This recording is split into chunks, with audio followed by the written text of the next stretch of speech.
episode of our podcast. We are joined here today by my friend and co-host Sanjit Mishra. I am Jamshed Kulkarni, as you can see on your screens right now. This podcast for us has been a bit of a passion project. We've been working on it for about a year, and since we've all been at home thanks to quarantine and lockdown, this is what has come to fruition. So I'd like to welcome you guys in here today with a little bit of an introduction about each of ourselves. I am 21 years old. I live in New Delhi. Both of us are graduates from the Institute of Hotel Management, Aurangabad. Both of us currently intern for a hospitality company in the revenue management department. And we're here to give you a fresh take on the current events of the world. I will let Sanjit, my co-host, introduce himself right now. And yeah, take it away, Sanjit. As Joe Rogan says, hello, freak bitches. So, a little bit about myself. I'm Sanjit, I'm 21. As Jamshed said, we work together at this company and, white collar stuff, corporate, all the big terms.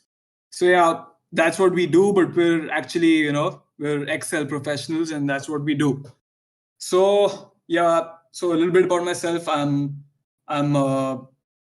very awkward and, during whenever I make public speeches and whatnot, I tend to be very awkward because I get to a point where my brain to mouth ratio and it just goes unbalanced. And so, this is a big step for me because I'm doing something that is more in my zone, more which makes him feel more comfortable, a normal conversation like this. So this is basically a pet project for both of us. This is more of a thing where we can talk about stuff like we usually did pre-quarantine. And Jamshed and I, we used to have these intense debates and all in our dormitories at college. So we're trying to, recreate that here and share the experience with all of you here. So we have a lot of fun stuff planned out today. And I do hope that all of you like it, because we are definitely doing this because we want to have some fun with the daily conversations we have. So I'll let Jamshed explain the structure of our today's agenda. Take it away, Jamshed. So moving forward from here on in, our podcast will be divided into basically 3 segments. Each segment lasts about 15 to 20 minutes, and the structure it follows is basically as such. The first 2 segments of each podcast will be exhaustively researched and based more on what's happening in the world right now, what's happened in the last week. And our final segment, which we've collectively named Dodgy Dialogue, is something that's been on our minds. It's an opinion piece. What is it about something we've noticed, something we've seen that has captured our attention this week? So today's agenda, as you can see on your screens, the first one is the US presidential election. It's been a topic of debate for quite a while. The election takes place in 30 days, and very recently we just had the first US presidential debate. And moving forward, I would also like to show that we maintain a fairly neutral political stance. We're not leaning towards any, we have our own leanings, but the show largely remains neutral. So let's begin. Let's get right into it. So, of course, the current US president, Donald J. Trump, is up for re-election, and he is being challenged by the Democratic nominee, Joseph Biden. And the world has they've taken the world by storm, really. I mean, they really shouldn't, because both of them, if you look at them individually, are actually quite plain. They are, as we've come to see America, largely old white dudes running the country who don't really think twice about what they say. Trump, as we've seen, is a reality star. He's been in shows like The Apprentice. He's basically what Salman Khan in Big Boss is to us, as he is to the United States. There is not much difference, except, can you imagine Salman Khan being the leader of India? Like, that would be I feel like that would be a bigger disaster than what we have going on right now. And topping that off, this guy has just been on a barrage of insults and misogyny, and it's factual information, and that's factual information is something that he really dislikes. So before we go into detail, I like to play a little clip, courtesy of the Telegraph, where you guys can just see what I'm talking about. Let's have a look at the presidential debate that happened just this last week. Radical left. Would you shut up, man? Listen, who is on your list?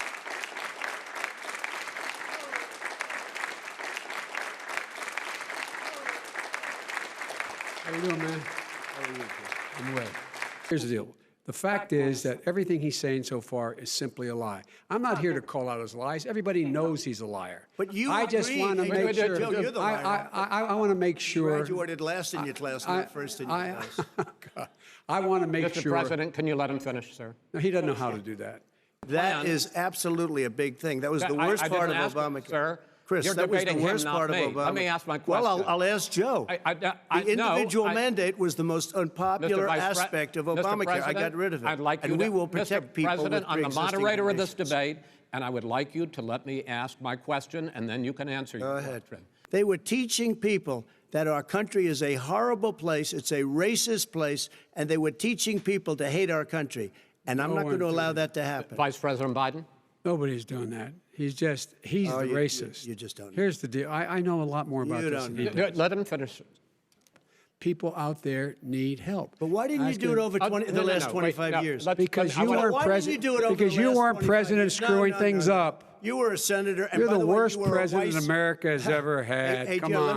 This His own is a left FBI director This said is a the threat left-wing of Go ahead, problem. white go ahead. This is The radical question- left. Will you Who shut is up, on, man? Listen, who is on your list, Joe? This Who's is on your so list? right. Gentlemen, This is- I think This we've is ended so this. He's gonna pack the unprecedented. court. That We is have so- We're not going to give a list. We have ended this segment. We're going to move on to the second segment. That was really a productive segment, wasn't it?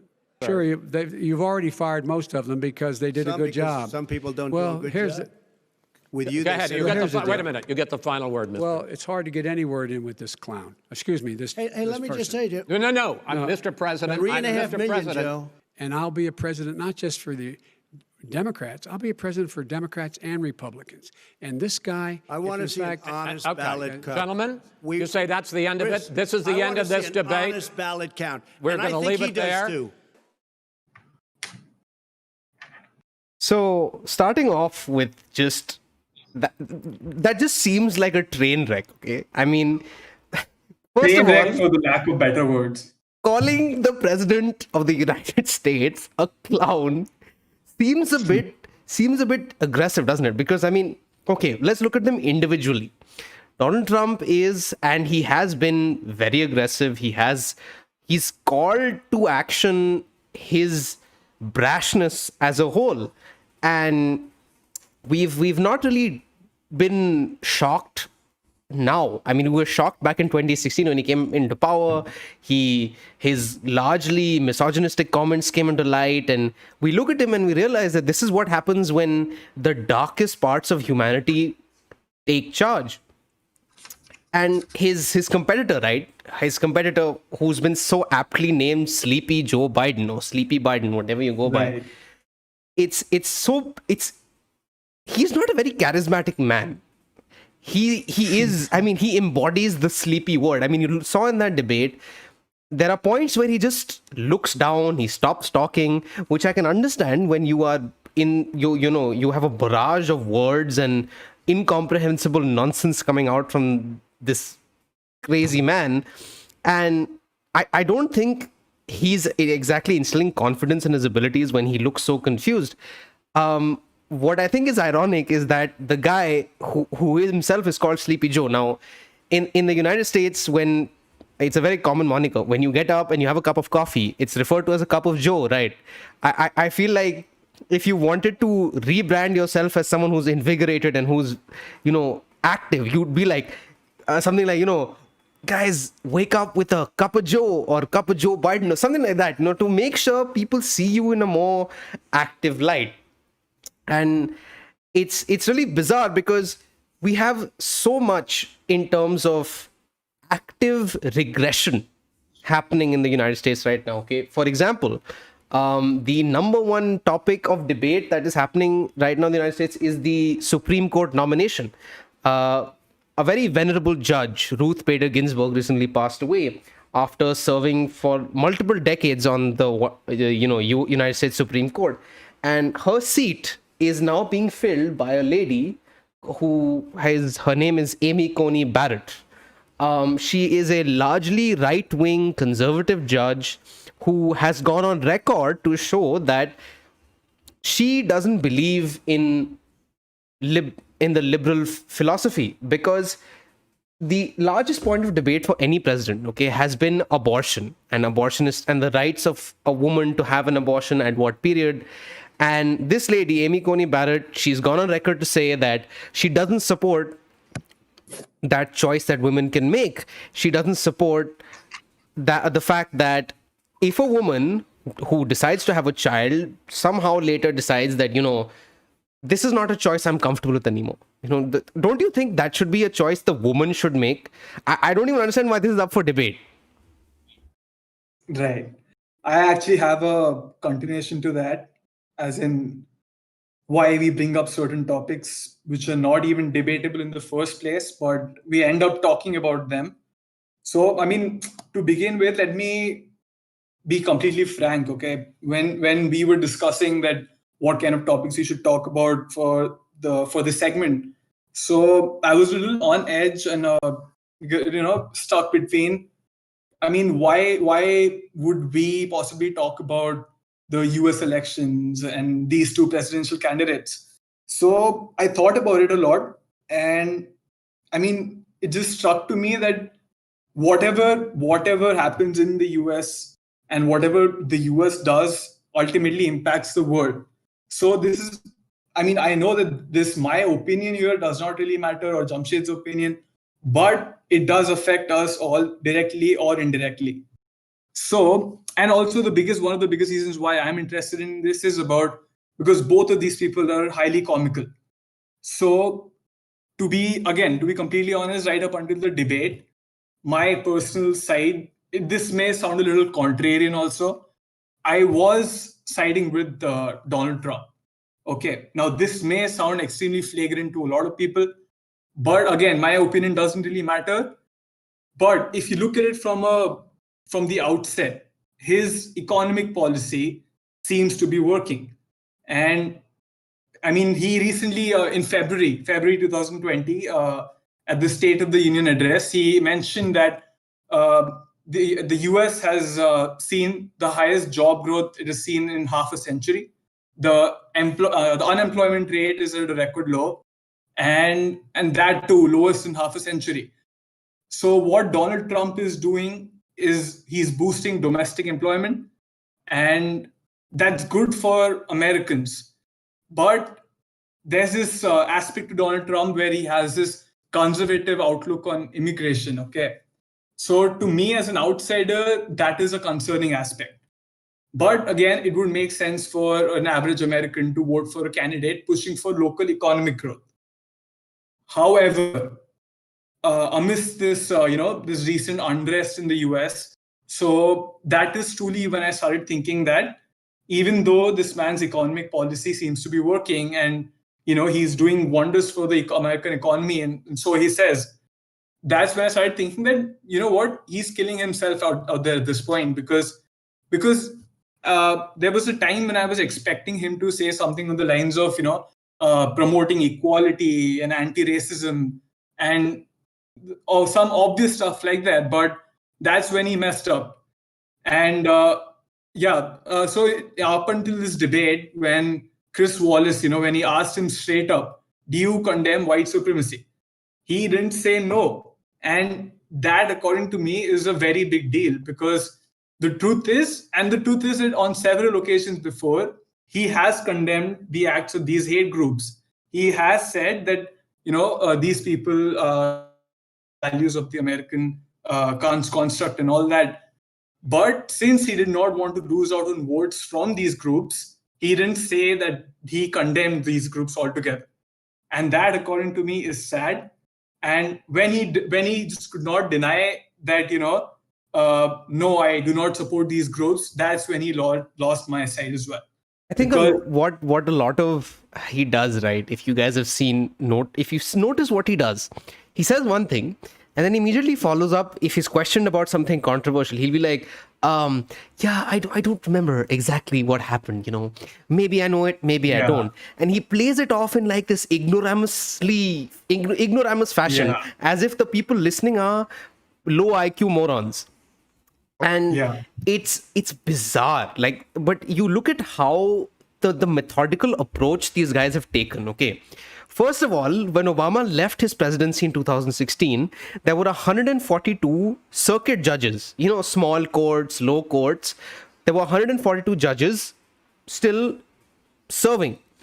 After that, Trump has appointed, I'd say, roughly 150 judges in just a span of 4 years. That is like 108% increase in federal judges, and that too Right. conservative right-wing judges who oppose gay rights, who oppose equality across all platforms. It's not blatant inequality where they'll be like, yeah, they'll say that they support the blacks, they'll say they support the gays, but what they don't really perform or do things that point those reasons out. And Right. They more or less they're aligned with the essential and ideal right wing values. exactly, and that's what Trump is trying to push. His agenda moving forward is to ensure that no democratic path can move forward when we move to the future. I mean, he himself has said, I'm not guaranteeing a peaceful transition of power. Can you Right. imagine that? Hearing that from the United States president, I am not the guy who has the most nukes, the guy who has the most bombs. He's telling you that, I'm not going to guarantee anything, especially Right. peace. That just sounds scary. And Yeah. it's the reason why we're discussing it here today. This election, this entire process has ramifications, not just for the United States, it has ramifications across the world. If one day the United States decide, even in his debate, Trump condemned India very slyly. He said, so Biden goes after I him. remember what you're talking about. Biden says, we don't report enough numbers and we don't do this, we don't do that. And Trump's response was, India doesn't report their numbers, China doesn't report their numbers. But just look at the fact, a first world country is using our growing third world country as a benchmark. And that is the most troublesome thing I've ever seen till date come out from such a highly appointed public official. I think more than it's not as disturbing as you would think it is for him to compare his scenario with India's, because see, he wants to give a boost to American jobs and domestic employment. So he's saying that countries like China, India, Japan, he's implying that we're taking his jobs, and so I see where he's coming from. So I mean, it's not as disturbing as we think it is. But I feel like, okay, maybe in the nationalistic context, we are looking at more of how India is creating its jobs and how China is creating its job. Maybe that way I could understand what Trump's trying to say. But overall, I think the allegories and connections he makes across. Okay, so there is a video that's been making the rounds on the internet where whenever he makes up something, especially when it's a compliment to himself, it'll start off with the word "sir." He'll be like, so he was at a rally once and he was like, yeah, he was at a rally once, okay, and he was saying, a couple of young girls came up to me and they were like, "Sir, how are you such a good president?" And straight away, like, you can tell it's a lie, because how children come up to you and they're like, "Mommy, daddy, see, I got a compliment," when and then you ask them who gave you the compliment, they're like, "Oh, I don't remember."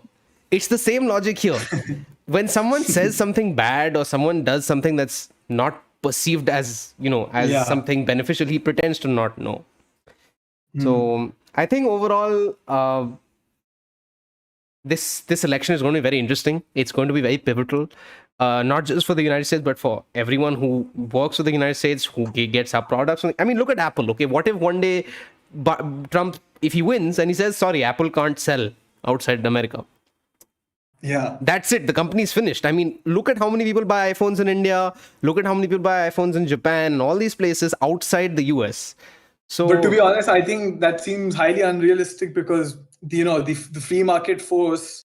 I mean, that's what Trump's been following, right? He's a big proponent of the free market system. I agree, but I'm just throwing out a hypothetical because with this guy you can never say anything.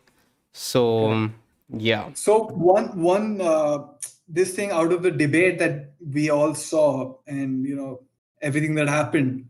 So I've come to this realization that the debate, no matter where it's being used, if it's for an MUN or if it's for a presidential debate or if it's for some policy making debate, whatever, I have come to the conclusion that debates suck, big time, because the entire format is flawed. I was thinking that the only reason why formal debates are still conducted is because we have this notion where we think of debates of old Greeks sitting in Athens and debating policy and philosophy for hours at end and coming to some solution. But we forget that doesn't work anymore. So I have an explanation for why debates suck. Okay.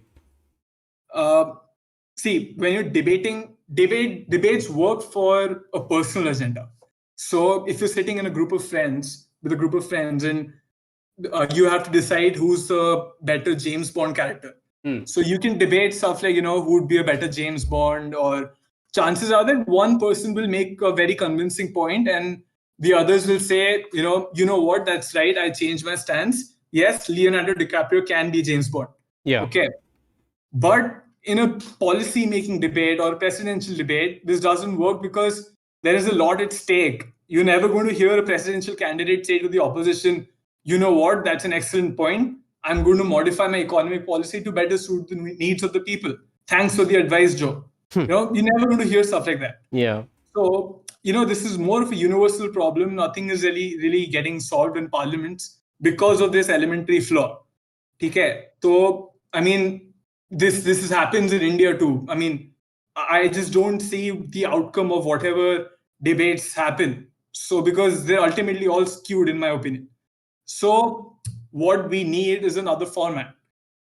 So, I was watching this stand-up earlier where I think it was Flagrant 2 of Andrew Schultz. Okay. So he was saying that the guy said something on the lines of the debaters should be put in two different enclosed rooms, and the moderator should have a remote to mute either one of them to avoid them from cutting each other to get their points across. And that is exactly what both of these people did. They were cutting each other off and calling each other clown and can you shut him up. I mean, I just didn't see any sense in this. And this whole stand-up thing that I saw, his proposition, I did not find that funny because it seems like an actual solution to the problem at this point. Because when you pull that off and when you leave them alone to speak their hearts out about whatever they actually believe in, then and only then can the viewers truly understand what is right and who is right and who is wrong. Absolutely. I mean, I agree with you 100% that the debate format probably now is approaching a point where, like you said, it's very difficult to get a clear idea of what each candidate is proposing. And I think that is in point due to the very polarized nature of their opinions, right? They're coming at one question, one problem from three different angles or two different angles. Correct. And it's very extreme. And I think this is something that sort of evolved into the nature of society today. I mean, let's look at, I'm sure a lot of you must have heard about at least the Netflix documentary, The Social Dilemma. And I was watching it just a few days ago. And it's come to our attention that so much of what we consume, so much of the information we take in, we have so much stimulation happening right now that we don't seem to form moderate opinions anymore.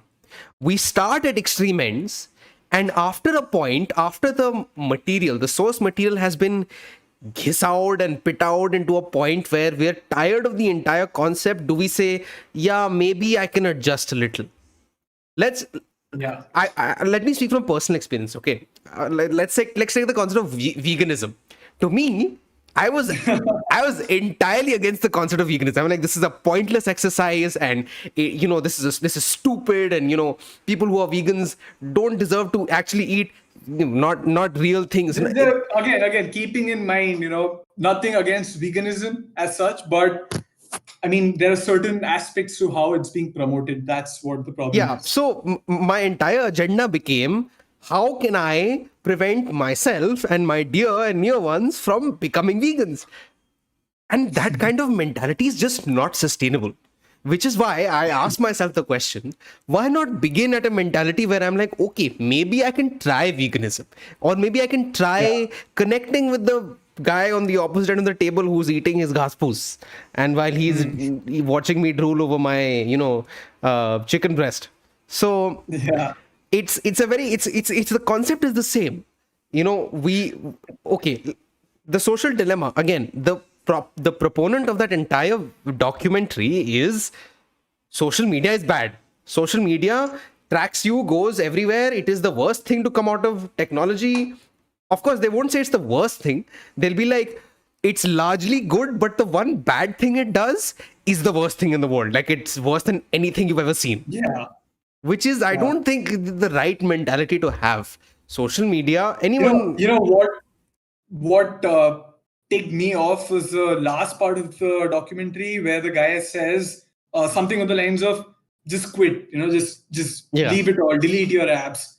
I mean, that almost pissed me off, because I mean, see, the whole documentary, it's all just, it's like one is tilting at one single angle. It's Yeah. not considering all aspects there are to it. Yeah. So, I mean, I just came to a conclusion. My first reaction to all of this was, the moment I stopped watching the movie, Yeah. it was that my parents also looked at me, they're looking, exchanging looks. Yeah. You're probably addicted to this. So yeah, at the moment, my first reaction was to pick up my phone, throw it into the dustbin, set it on fire. Yeah. Yeah, and that's a very rational reaction to something that you just watched, right? Absolutely. But after giving it some thought, I came to the realization that social dilemma has been fake, completely fake. The perspectives that they use are skewed and polarized. The biggest flaw in the perspectives of the people that are currently working at social media companies. Okay. All of them have either left or have done something big in their lives, made a couple of bucks, living in their mansions now probably. Yeah. And now they're coming out and saying that social media is bad. Yeah. After you've made $1 million from it, that seems a little skewed to me. And because, so there's clearly a lack of considerations that have gone into play. Yeah. Of course, now you guys may be wondering why I have this picture of this lady wearing a mask who's got this written. And it's the same. The notion is the same. The coronavirus has taken this world by storm. And not in a good way. We've been forced to bunker into our homes. There's been large scale unemployment. There's been so much negativity that has come out of it. People have become more depressed. People have become incommunicado. Friends don't talk to each other. Families don't meet, so on and so forth. But this picture represents exactly what I'm talking about. On one end, you've got a bunch of people saying masks are a attack on our freedoms. Why should I wear a mask? I don't care. It is my own body. I want to decide what clothes I wear. Okay. It's ironic that most of these people are the same people who tell women what clothes they should wear. It's ironic.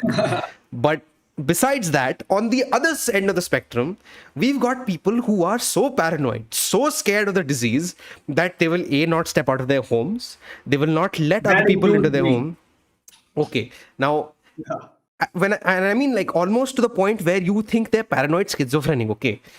I know some people who, not only when they, we're all scared of the disease. I get it. Like, it's a scary disease, and even though it shows that you may not die from it, it still can leave you with irreparable complications that will last you for the rest of your life, however long that life is.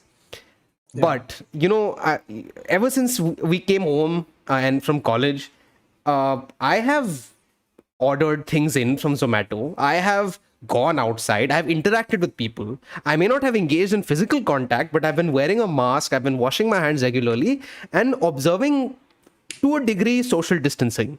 Right? I mean, that's the most we can do. What point is there to wear 7 masks on your face, disinfect your car every 30 minutes, then when you're going to, let's say, the market to buy your milk, instead of using your hands to hold the milk, you're using one of those toy clamps. Like, that's what I'm talking about. It's an extreme. And which is what I feel like towards the end of this pandemic, even both these extremes will eventually come to the conclusion, like, yeah, it's bad, but it's not so bad that I have to treat it like a doomsday scenario, At least that's what I think. Yeah, I mean, I have a slightly different opinion about this because, okay, I mean, yeah, it's probably not that, extreme. You should not be too extreme about it anyway. But I mean, even if someone's using a clamp thing to hold bags, I mean, that's still better than not wearing a mask, Obviously. So, if you're measuring and weighing the sides, then not wearing masks and not following protocols is riskier and it has more damages altogether. But I mean, yes, this is exactly what has happened with Social Dilemma. This is what is happening with the whole, news spreading of the coronavirus and almost everything else. Let's say this thing, environmental pollution. Yeah. So all of these have been pushed to an extreme. News agencies have been capitalizing on this, and they make it sound a little too serious, a little too extreme. Yeah. I mean, it's when it's really not there yet, and you're driving people to think that this is extremely bad, and this is probably the end of planet Earth as we know it. Yeah. So I'll give you a little example, okay? Just like how Social Dilemma, they portrayed this scenario where if you don't quit our phones right now, if you don't delete Instagram, Facebook, this might be the end of human relationships and everything that we hold dear right now. Yeah. So that's what they try to portray. And there's this thing where back in college, okay, in fact, you and I both did this. We had this module called Innovation and Change. Yes. And we had to work on and construct companies from scratch. And Jamshed and I had 2 different companies. And, they were both based around the social change agenda and all that. So both of these companies, what they did was they treated the plastic pollution problem everywhere. So what we did was that to promote our ideas, we used videos like, plastic bags stuck in the ocean and a straw poking out of a turtle's ear or something like that. So we used... Do turtles have ears? I don't know. I'm not sure. Poking out of their eyes, maybe, okay? So we use these extremes. We went to... at least I did, on my company's Instagram page, I went on to say stuff like, this is the end of our oceans and we are killing our oceans, our animals are dying, the fishes are dying, the world is ending, let's say bye-bye, and, let's sing Kumbaya. Yeah. That is what I essentially said. And I realized that was wrong because I was using an actual problem, the marine plastic pollution problem. It is at a bad stage, but I pushed it on too far and I made it seem like, all of us are going to die tomorrow because of this problem. So that creates, it messes up people's opinions, and that is not responsible of any business or a documentary filmmaker like what they did in Social Dilemma.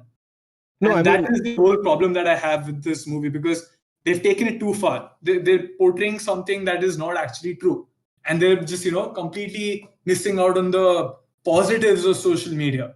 Well, I agree with you there. I mean, I remember back when it was our interview for college. Okay, the topic they'd given me for our one of the stages when we got selected was, is social media good or bad?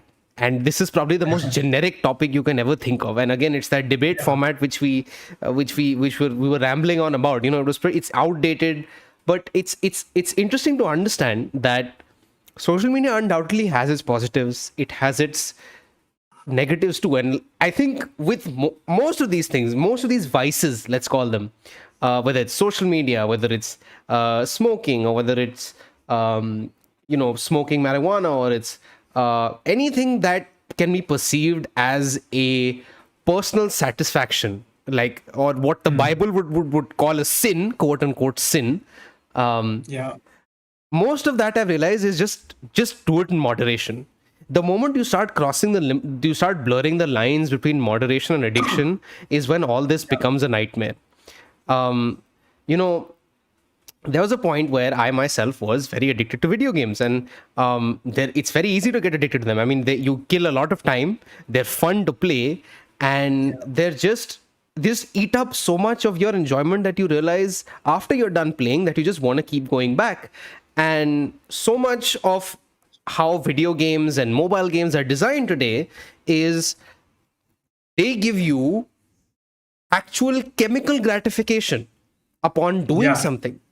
When you go to Farmville, you realize that, although the reference to Farmville is a bit dated, I agree, but Extremely dated. yeah, but this is the first thing that comes to my head when I think of mobile games. Okay, I don't play a lot of mobile games. I think anyone who plays mobile games and calls themselves a gamer is a giant, the giant douchebag. But I'm just saying, it's very interesting to view all this as a overall point where don't do something that you like to a point where what you're doing isn't right. I'm sure everyone has that little voice inside them that tells them that, okay, I've had too much to drink, okay, I've probably had too much to eat, except dogs don't have that reflex. But you understand what I mean, right? I think everything can be solved just by moderation.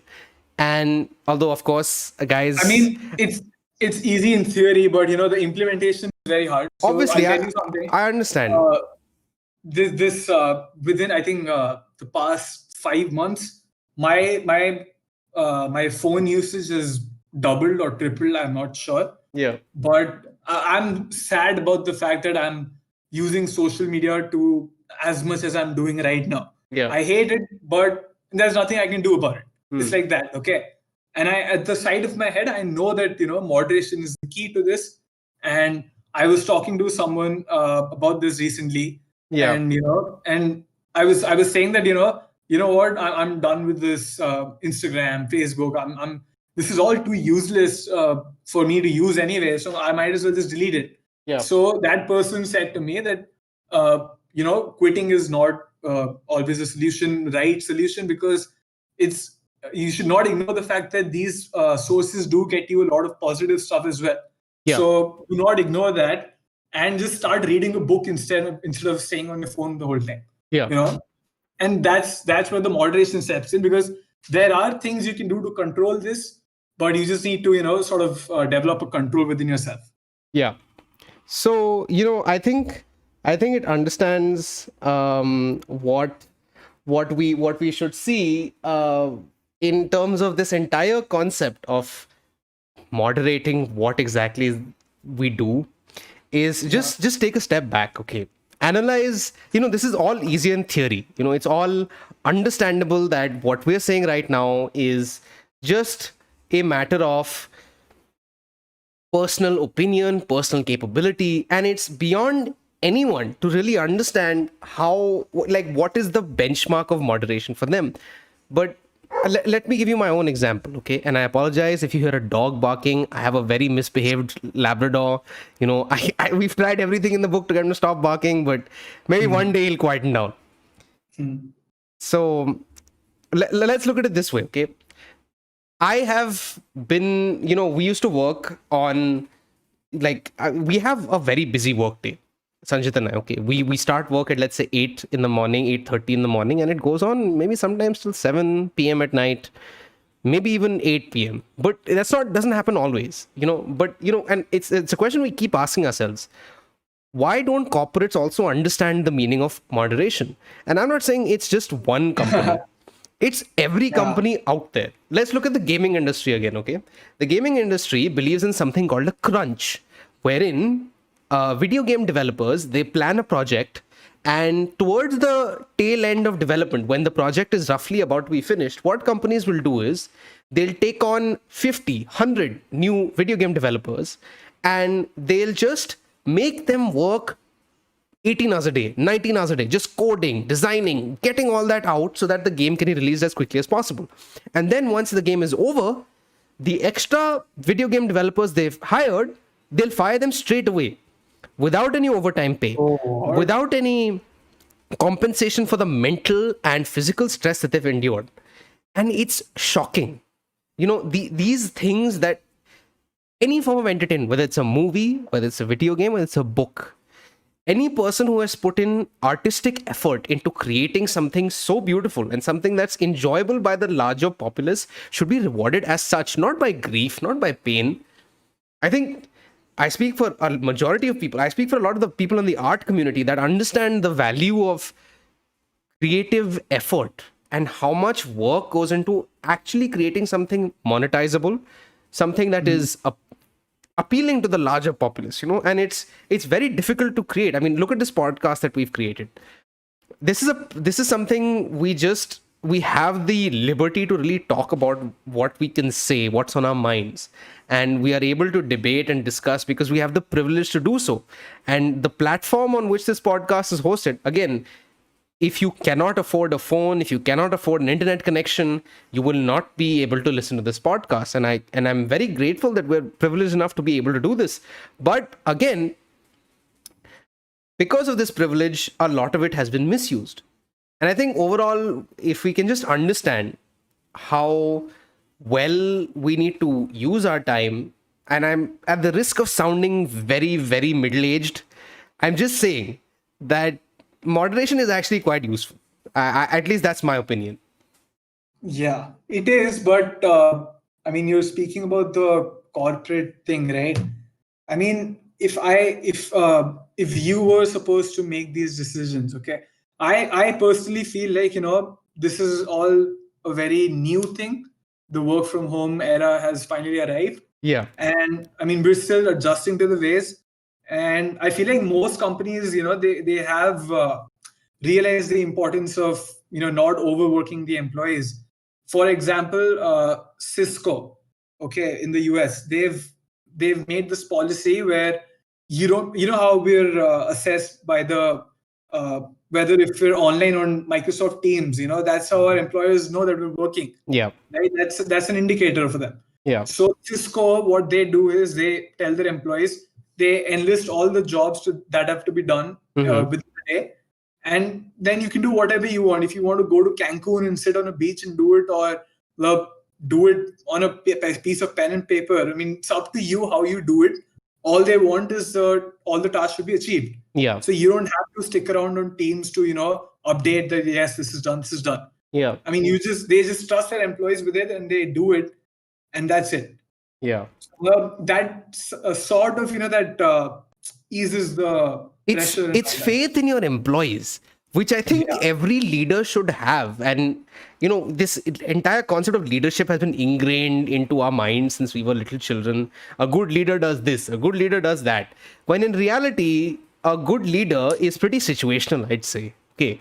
Exactly. We've had this entire concept of get rich quick books, and books like actual factual information, like Malcolm Gladwell wrote this book called Outliers, which speaks about what are the factors of success and how two successful become successful. And if you realize, a lot of it is just luck. it was just lucky that Steve Jobs thought of his bloody idea when he did. It was lucky that Bill Gates realized one day, okay, you know what? I think I need to design a computer. And, obviously those ideas were far out in their time. They were radically innovative. At least we can call them radically innovative now. If they had failed, we'd be like, oh, it was too innovative, or it was just too out there. Correct. Let's look at the Enron, the company of Enron. Okay, it failed because there was a massive financial scandal, and it's understandable to see that we have so much opportunity right now. The world, I agree, the world is not in a good place, I'd say.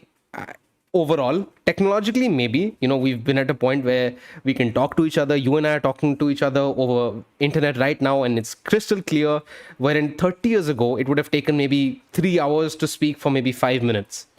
So, Correct. but overall, the world's not in a great place. We have a massive pandemic going on. Environmental issues are climbing at a rate where we just don't know how to keep track of them. Species are going extinct. Have you seen the movie Rio?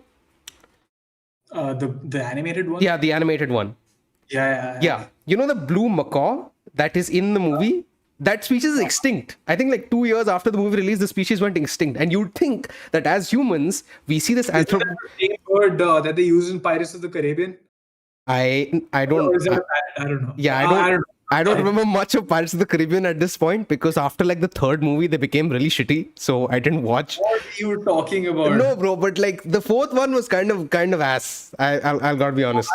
I watched like half of it yesterday. I have to watch the rest of it. It was on Stranger Tides, no? The fourth one, I think. Yeah. Yeah. Aren't there like 6 parts to it? Yeah, I don't know. It's become like the Transformers movies at this point. They just keep churning one out every 3 days. But overall, I think we really need to take stock of what's happening. You'd think that an anthropomorphic talking bird would appeal to children, would appeal to the inner child within us, and we'd be like, okay, this bird seems important. Let's keep it safe. But no, it's dead. There's no proof it ever existed except in pictures. And I mean, even if okay, for sure, if I watch the movie, I will understand that protecting this bird is of great importance to us. But Yeah. the people who are responsible for this, they don't care for such ideas. Their mindsets cannot be influenced with just persuasion, because they have. I mean, there's much more involved behind this. That goes on behind this. yeah. So we need different frameworks to control these things. I mean, the same goes for a lot of things, environmental conservation, or even veganism for that matter. No matter if we agree with it or not, Yeah. I will agree to the fact that, veganism has its own pros also. I mean, sure, I would love to save an animal someday. Yeah. That's cool. But give me a solution that can work. If you just tell me that stop eating meat, I'm not going to do that. I love meat. I'm going to start Exactly. eating meat, and so you need to give me an incentive. I mean, a reason would not do justice to anyone. I mean, think of it realistically. Yeah. Same goes for conserving animals. I mean, if we want to save these animals, suggest frameworks for it. An Instagram post about save our planet is not going to do anything.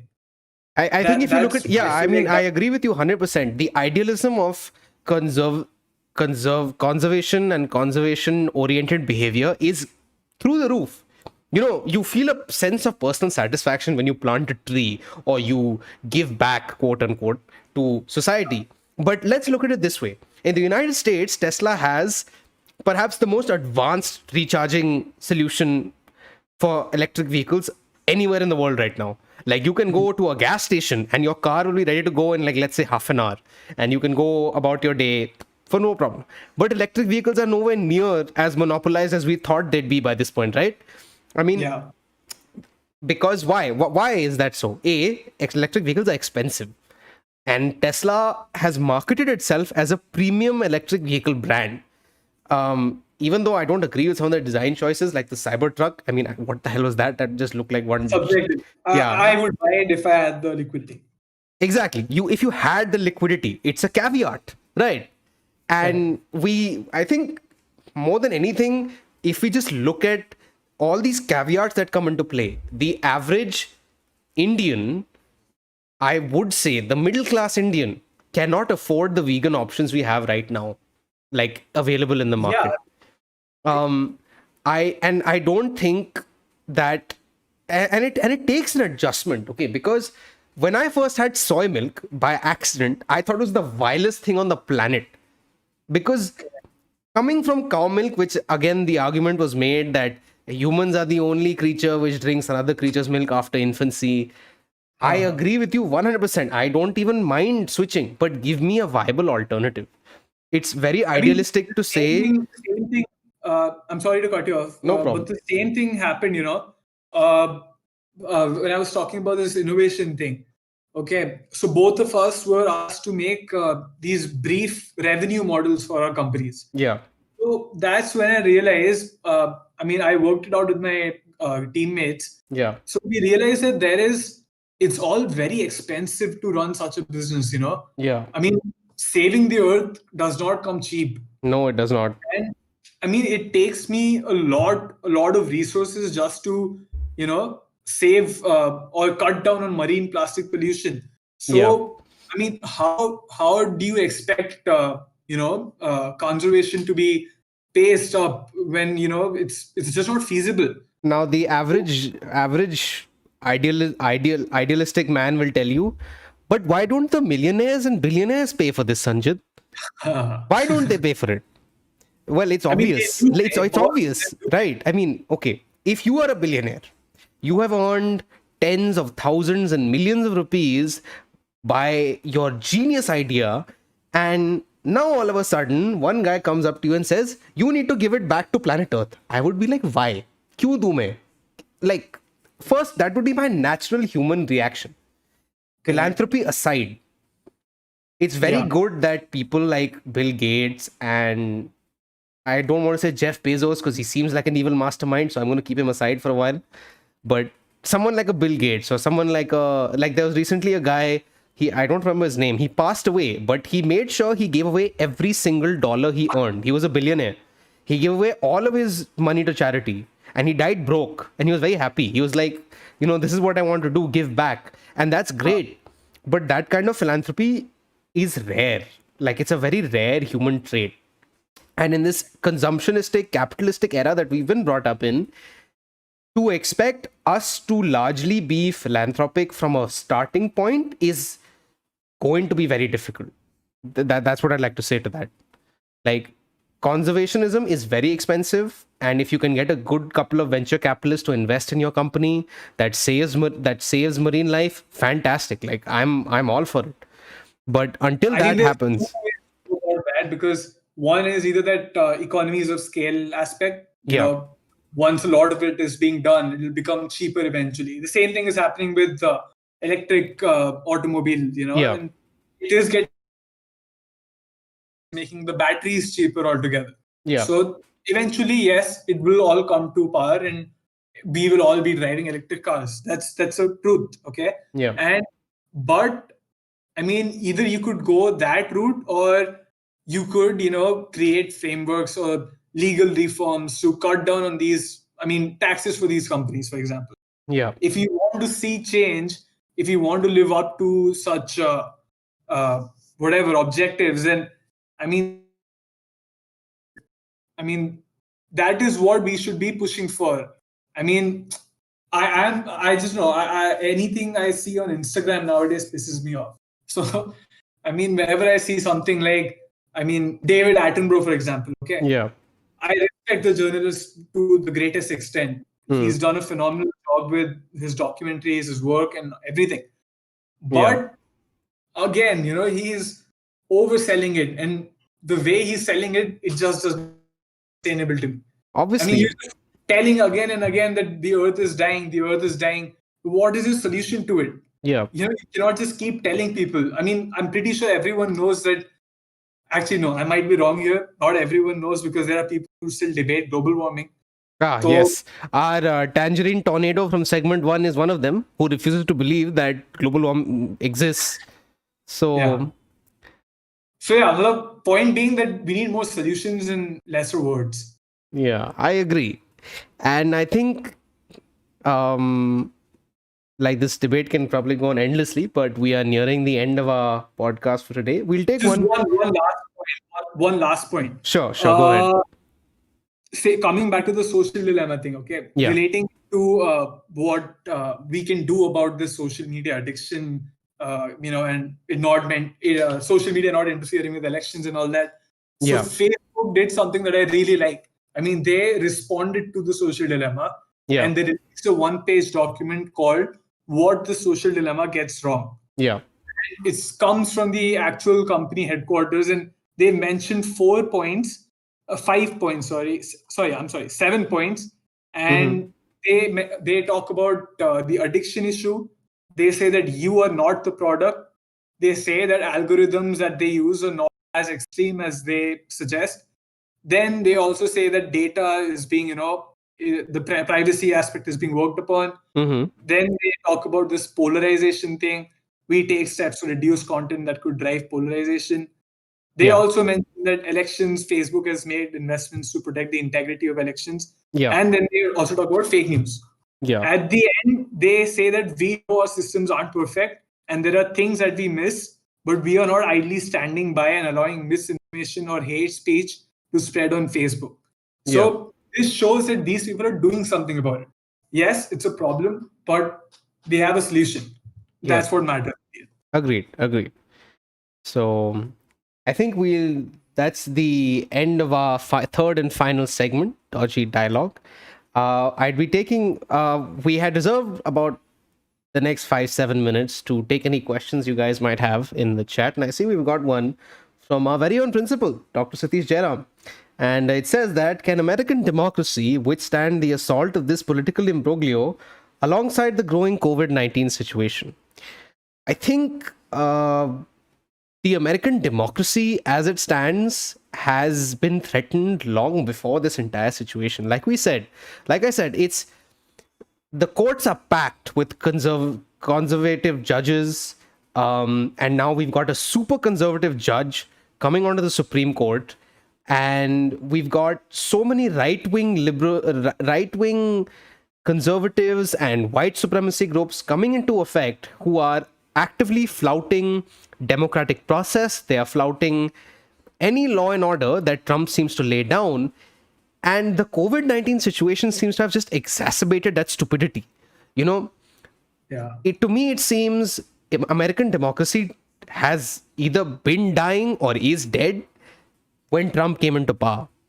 And I feel like that's a bit of it is a bit of a extreme statement, but like I said, humanity is trained to be extreme. I mean, if you look at it from a comparative standpoint, their democracy is doing far better than most of the countries. I mean, I would not label the countries, but we know what we're talking about. Of course, it's not an ersatz democracy like Russia, where you're basically electing the same person over and over again, just under two different names. Hopefully, it doesn't go down that way, and I personally hope for a Biden win, because at this point, having a sleepy and moderate president who doesn't make bold claims and doesn't do dumb shit, I think that's the better way to go than to have this crazy maniac who you never know by the end of his next term will be, I am now deciding that I am president for life. So, I mean, see, even at this point, at the beginning of this, but I mean, after the debate, after seeing that a person who cannot condemn the actions of a supremacist group, I mean, that disturbed me. And for that reason, I feel like Biden should take the win, no matter how sleepy he is. Yeah. All right. So thank you guys for tuning in. This has been a very interesting, very exciting inaugural episode for us here at Shade from the Sun. We hope you enjoyed. If you have any inputs, if you have any thoughts about what we can improve about the show, please do leave a comment in the comment section below. This podcast will stay on this channel. If you'd like to come back and listen to it, I'd suggest you share it with any of your friends who are interested in knowing what's happening around the world at this point. For easier possibility, I think we would also be putting it up on Instagram. Yes, so we will If be you getting want- our social media for this podcast underway, and we'll be sharing that accessible link with you very soon. But till then, and till next Sunday, this is Good Day. Hope you had a great time, and here have a great Sunday ahead of you. All right. All right, thank you so much.